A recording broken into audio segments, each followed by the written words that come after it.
হলো এই আমাদের ধর্মশিক্ষা স্তর থেকে জানতে হবে, বুঝতে হবে। আমাদের প্রতিনিয়ত কৃষ্ণকে আমরা প্রাণের অধিক ভালোবাসবো, সেই স্তর আমাদের জানা উচিত।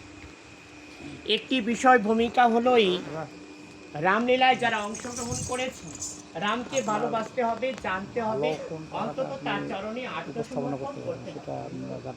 রাম ভূমিকাটা এমন একটা বস্তু, তার নীতি শিক্ষার বিচার, ধর্মের বিচার, জ্ঞানের বিচার অথবা প্রেমের বিচার। তো যাই হোক, আমার আরেকটি কথার উত্তর হলো এই, আমরা আসলে রামকে জানবো,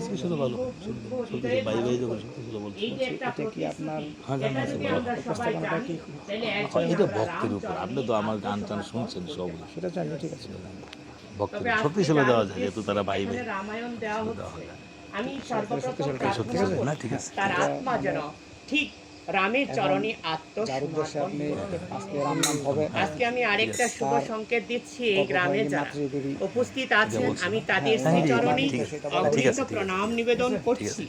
আজকে যারা এখানে উপস্থিত হয়ে রামলীলায় অংশগ্রহণ করেছেন, তারা যেন অন্তত একদিন সেই রামের চরণে আত্মসমর্পণ করে তাদের জীবনের গতি শুভ গতি হয়।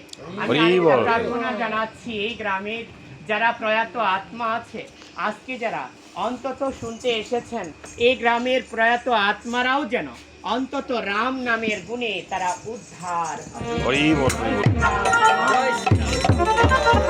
জয় জয় রঘুনাথ বিশাল রামানন্দে, হরি হরি বল হরি বল বল হরি মধুর ব্রাহ্মণী কহ শ্রী রাধে শ্রীকৃষ্ণ বলে প্রমণিতাই চৈতন্য শ্রী রাধারানী কি দুগুরু বৈষ্ণব বিশাল ব্রহ্মানন্দে, হরি হরি বল হরি বল।